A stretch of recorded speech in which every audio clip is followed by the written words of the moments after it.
Buenos días a todos. Hoy día vamos a continuar con el curso y la clase de hoy es la última clase de contenidos de la segunda etapa. Ya, entonces lo que vamos a hacer primero es recordar que en la clase anterior vimos ejemplos y ejercicios con mezclas, balance ya con flujos y balance con flujos volumétricos también, como llamamos balances de caudal. Vemos aspectos como la relación entre flujo másico y flujo volumétrico y también vimos algunas ecuaciones que nos sirven para resolver diferentes problemas de balances, por ejemplo, como llenados, tiempos de llenado de estanques, eh, llenados y vaciados de estanques cuando hay una entrada y más de una salida, y también estanques que se llenan o que están recibiendo un mezclado y que tienen diferentes geometrías. Entonces aquí nosotros podemos aplicar todo lo que es los conceptos de mezcla y los conceptos también de cambio de unidades entre los diferentes tipos de concentración que hay. Ahora, hay una tipo de forma de mencionar la concentración que no hemos hablado y lo dejamos para el final, que es lo que tiene que ver con las concentraciones molares, por lo que tenemos que definir primero qué son o qué es la unidad de mol, cómo se relaciona con los pesos moleculares. Bien, ustedes habrán escuchado antes que el mol es una unidad inventada, ¿cierto? Y es una unidad inventada para facilitar la vida de los cálculos. ¿Por qué? Porque los átomos y las moléculas son partículas muy pequeñas. ¿Ya? Entonces, trabajar con ella, con números tremendamente grandes, no es cómodo. O sea, tremendamente grande en cuanto a la cantidad de moléculas o partículas o átomos que se encuentran en cantidades de masa que son normales para nosotros. O sea, estamos hablando de cuando trabajamos con gramos, kilogramos, esas son las escalas de magnitud de masa que son normales para nosotros, tanto a nivel laboratorio como a nivel industrial, hablar de kilogramos, toneladas. Pero si habláramos de partículas y de átomos, tendríamos que hablar de números gigantes. Entonces, muchos científicos a principios del 1800 se pusieron de acuerdo en definir una masa, una unidad de masa que fuera más cómoda de trabajar. Y es aquí como se conoce un número, que es el número de Avogadro, que es este caballero que está acá, ¿cierto? Que vivió al inicio del 1800 hasta mitad del 1800. Este caballero era un físico y químico en lo que hoy es Italia, porque cuando él estaba viviendo todavía no ocurría la unificación de Italia. Él era nació en uno de los reinos de Italia, pre-unificación de Italia. Y a este caballero, ¿cierto? Por sus trabajos se le adjudicó el nombre de una constante, que es la constante de Avogadro, ¿cierto? Porque el apellido de él era Avogadro, su nombre Amedeo, y tenía varios nombres. Entonces, este número, que si ustedes lo ven, es un número gigante. Usted, si lo escribieran completo, sería un 6 con 23 ceros. Entonces, ¿qué significa este número? Significa que se pusieron de acuerdo, ¿cierto? Con una referencia, dijeron, vamos a tomar un elemento común, ya tomaron el carbono, ¿cierto? Y dijeron, bueno, eh, el número de partículas, ¿cierto?, que hay en 12 gramos del carbono, el isótopo carbono 12, le vamos a llevar que eso es una unidad de mol, le llevaron. ¿Y por qué mol? Porque bueno, en idioma italiano, mol o mole significa algo grande. Este es un número, imagínense un número grandote. O sea, una mole de partículas o una mole de átomos. Bueno, el nombre, que originalmente era una mole, degeneró, ¿cierto?, por el uso del Sistema Internacional de Unidades, que fue desarrollado o patrocinado por la Francia de Napoleón, ¿cierto? Y también por la poca pronunciación que se tiene en inglés de la última vocal, al igual que en el francés. Por lo tanto, todos conocemos la unidad como mol solamente, no mole como en la antigüedad.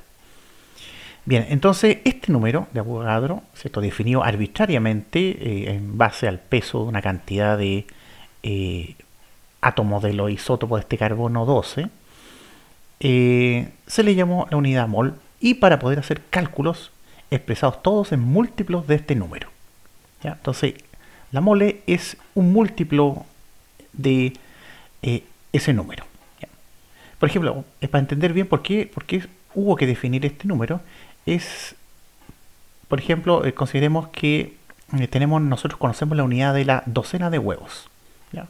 Para no estar contando, ¿cierto?, para no estar vendiendo de a un huevo, de unidad de huevo, se pueden transar en docenas, ¿cierto? 2 docenas, 3 docenas, 4 docenas. Y sabemos que cada docena tiene 12 unidades de huevos.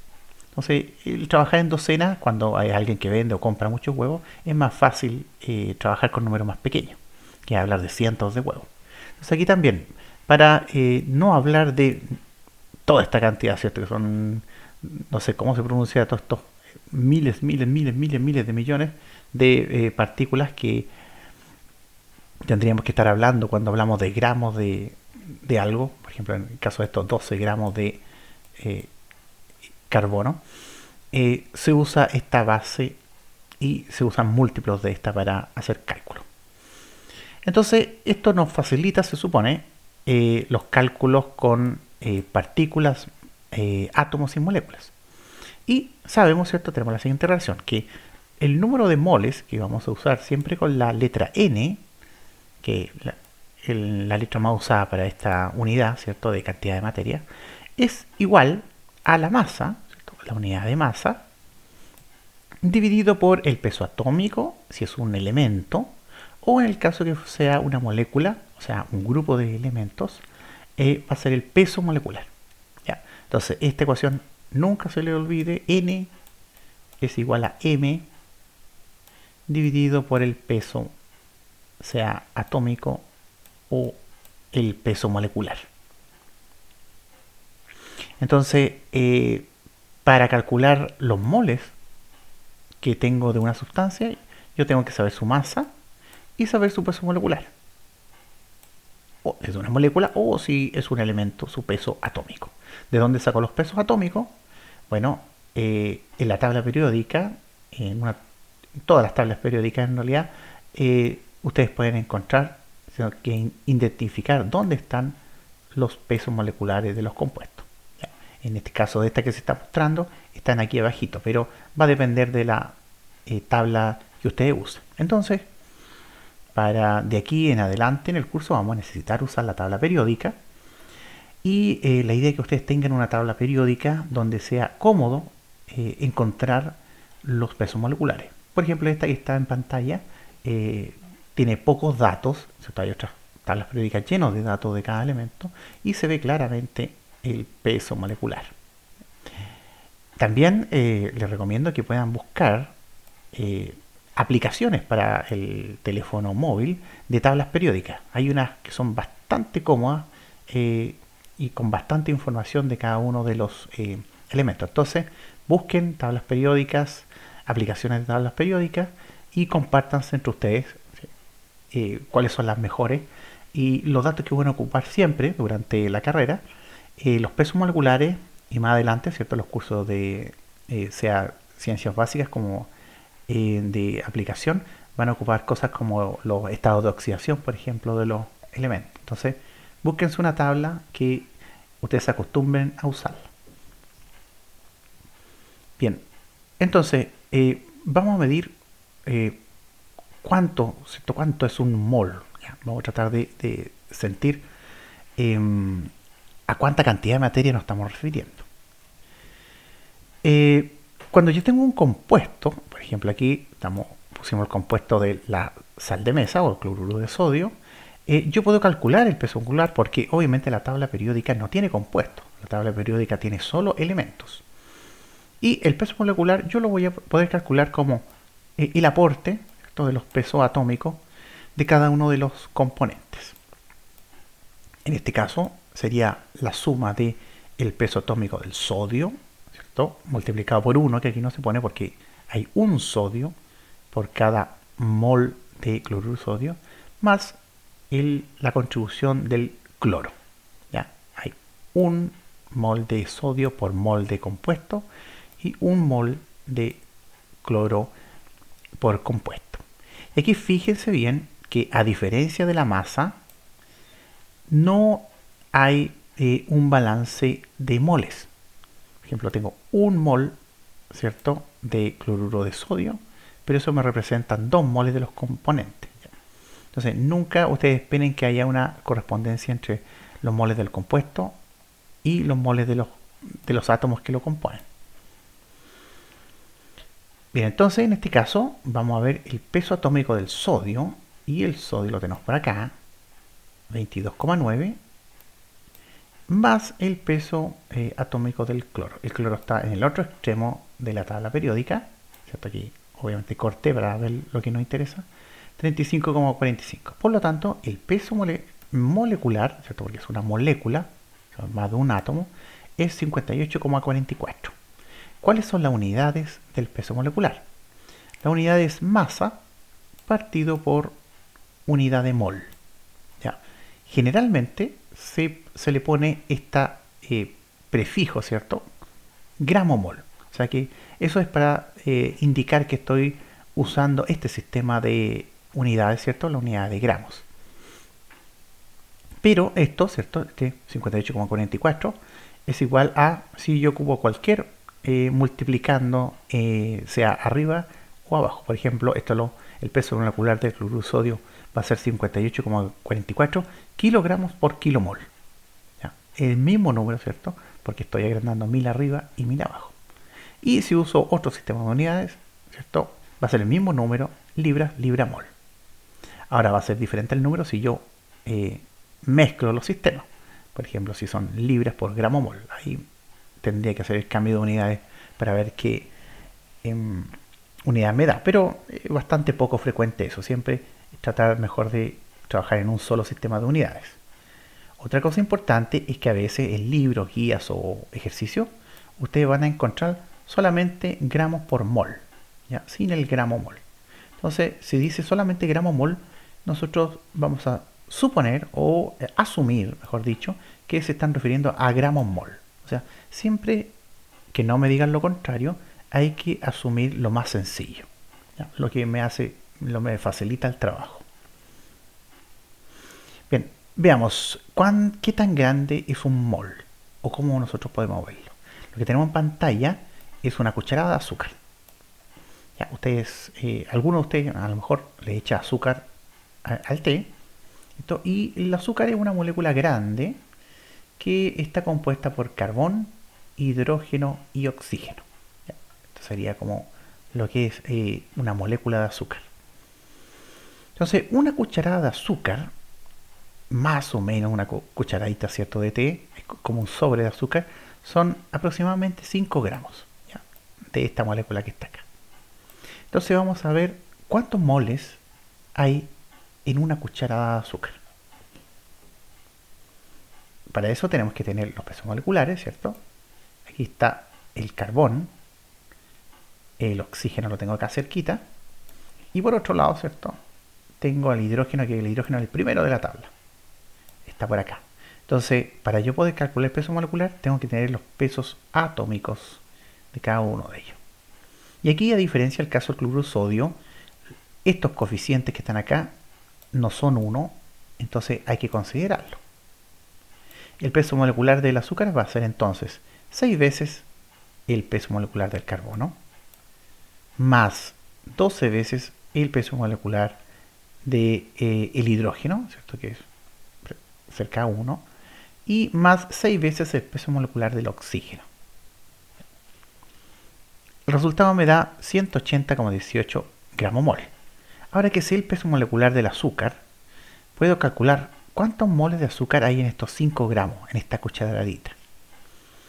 Recuerdo la ecuación, ¿cierto? Los moles son igual a la masa dividido por el peso molecular. En este caso, que es una molécula.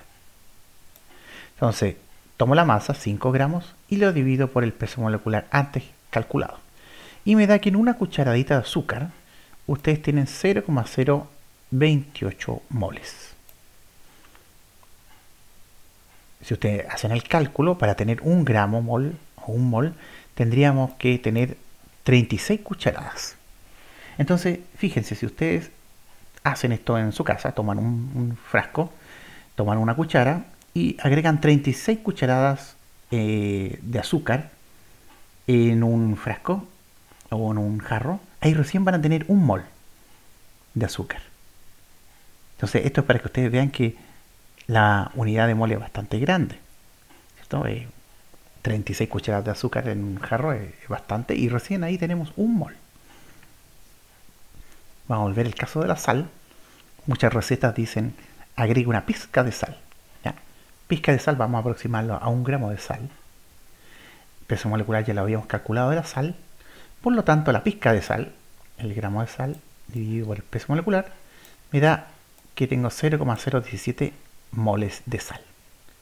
Por lo tanto, yo tendría que tener 59 pizcas de sal, esto de 1 gramo, para tener un mol recién. O sea, esto también lo pueden hacer fácilmente. Tomen algún recipiente, tomen la sal, echen 59 puntas de cuchara, ¿cierto? Como la mitad de una cuchara de sal, y ahí recién van a tener un mol de cloruro de sodio. También podemos calcular, por ejemplo, suponiendo que en este salero todo lo que hay ahí es sal, o sea, todo es cloruro de sodio, sabemos que en realidad no, porque hay un poquito de sales de yodo, ¿cierto? Que le agregan, hay un poquito de otros aditivos para que esto, ¿cierto? Se tenga mejor presentación, que no se aglomere. Pero supongamos que los 125 gramos son puro cloruro de sodio. Los moles que van a ver de sal acá, en todo este envase, van a ser esos gramos dividido por el peso molecular, que es 58,44. 58,44. Eso nos da 2,14 gramos mol. 2,14 mol. Entonces, en este envase, ¿cierto? Tenemos apenas 2 moles de sal. ¿Ya? Eso para que nos vayamos teniendo la dimensión de cuánto es un mol. Vamos a ver un compuesto y cómo calculamos los porcentajes en masa en base molar. Vamos a considerar este mineral, que es el mineral más común de cobre en todo el mundo y particularmente en Chile, que es la calcopirita. La calcopirita es un compuesto de cobre y fierro sulfurado, que tiene un azufre ahí. Vamos a calcular el peso molecular de la calcopirita. Va a ser obviamente la suma de cada uno de sus componentes, ¿cierto? El peso atómico del cobre está acá una vez, ¿cierto? Porque hay un cobre por unidad de calcopirita. El peso molecular del fierro, aquí está el fierro una vez también, y 2 veces, ojo aquí con el número, aquí el número, 2 veces el aporte del azufre. El azufre está por acá, 32. Por lo tanto, el peso molecular de la calcopirita es 183,51. Vamos a calcular los moles que hay de cada uno de los compuestos por mol de calcopirita. Y eso lo vamos a hacer para poder sacar el porcentaje en masa. ¿Ya? Como lo que me interesa es porcentaje, yo me puedo dar una base de cálculo. Voy a decir que tengo 100 gramos de calcopirita. Esos 100 gramos de calcopirita dividido por el peso molecular de la calcopirita, esta operación de acá, me da cuántos moles de calcopirita tengo. Y el medio mol prácticamente. O sea, en 100 gramos tengo apenas medio mol de calcopirita. Y ahora tengo que preguntarme, si tengo estos moles de calcopirita, ¿cuántos tengo de cobre? Bueno, tengo que mirar la estructura y decir, por cada unidad, ¿cierto? Por cada 1 mol de calcopirita, en realidad yo tengo 1 mol de cobre. Por lo tanto, los moles de cobre van a ser una vez los de calcopirita. Lo mismo para el fierro, está una vez. Y cambia para el azufre porque por cada mol, por cada unidad, hay que verlo así como de calcopirita, tengo adentro en el detalle dos, ¿cierto?, unidades de azufre, o sea, 2 moles de azufre. Entonces pongo el 2 y la cantidad total de la calcopirita, los moles. Entonces aquí yo tengo todos los moles. Y aquí noten nuevamente que esto no coincide, no hay un balance entre los moles del compuesto y los moles de los elementos que lo componen. Ya no tiene por qué haberlo. Los moles no se conservan necesariamente. Aquí, cierto, tenemos 4 veces más moles de los elementos que moles del compuesto. Y eso es porque obviamente tienen pesos moleculares diferentes. Lo que sí se conserva es la masa. Vamos al porcentaje. Ya que sabemos cuántos moles hay de cada uno, de cobre, de fierro y de azufre, ahora vamos a convertirlo a masa. Y para calcular el porcentaje en masa. Y los porcentajes tienen, cierto, adelante un 100 que va por fórmula de porcentaje. Entonces este 100 es de la fórmula de porcentaje. Tienen la cantidad, como es porcentaje en masa, este término que está entre paréntesis, todo esto de acá, representa la masa de los elementos. Por ejemplo, el primero es la masa de cobre. Como ya sé cuántos moles de cobre hay, yo ocupo la misma ecuación que antes. La masa es igual a los moles por el peso atómico. Por lo tanto, la masa, que tiene que ser esto de acá, entonces, para calcular porcentaje en masa, van a ser los moles que tengo de cobre, los moles de fierro, los moles de azufre, por sus respectivos pesos moleculares. Esto lo saco de la tabla periódica, ¿cierto? Aquí para el cobre 63, aquí está, para el fierro 55, y para el azufre que está por acá es 32. Y los divido por el total de la masa. Como yo me había dado que de base de cálculo, el 100 gramos, aquí pongo los 100 gramos que corresponden a mi base de cálculo. Porque yo con esa base de cálculo calculé cuántos moles había. Entonces uso la misma. Y aquí me da los porcentajes en masa que hay de cada uno de estos elementos. O sea, esta cosa está más o menos pareja entre el aporte que hace cada elemento a este mineral. Hay ligeramente más azufre, ¿cierto?, que cobre, y ligeramente más cobre que fierro, pero muy cerca. Ahora, este es el procedimiento entonces para calcular a partir de los moles el porcentaje de masa. Sin embargo, como hay algunas simplificaciones acá, hay una forma más directa de calcularlo, y que es la que se presenta acá. Sin usar base de cálculo, ¿cierto?, sin la necesidad de tener que darme los 100, esos gramos que medí, y sin la necesidad de calcular la cantidad de moles, ¿cierto?, sin necesidad de calcular esto, yo puedo calcular los porcentajes en masa haciendo la siguiente operación. Multiplicando el 100, que es lo que viene en todas las fórmulas de porcentaje, tomando el peso molecular de el elemento que me interesa y dividirlo directamente por el peso molecular del compuesto. Si ustedes hacen eso, ¿cierto?, da exactamente los mismos resultados que con el método anterior, que es paso a paso, ¿cierto?, calcular los moles con una base de cálculo y luego calcular la masa y hacer el cálculo del porcentaje. Dan exactamente los mismos números. Ideal que ustedes repitan este ejercicio y vean que efectivamente da lo mismo. ¿Ya? Entonces, obviamente, como este es un método más rápido, ustedes pueden aprender y se aplica solamente, obviamente, cuando estoy calculando el porcentaje de masa de un elemento dentro de un compuesto. Ahí ustedes pueden aplicar esta metodología, que solamente necesita los pesos moleculares. Pero ojo, que cuando hay un numerito acá, tengo que incluirlo acá. No es el peso molecular directo, sino que es el peso molecular por la relación que hay entre moles del elemento respecto a los moles totales. En este caso, para el cobre y el fierro es 1 a 1, por eso aquí no se puso nada, porque en realidad hay un 1, y en el caso del azufre es un 2 es a 1, o sea, 2 unidades de azufre por unidad de calcopirita. Bien, ya definido este, vamos a ver en un breve video a continuación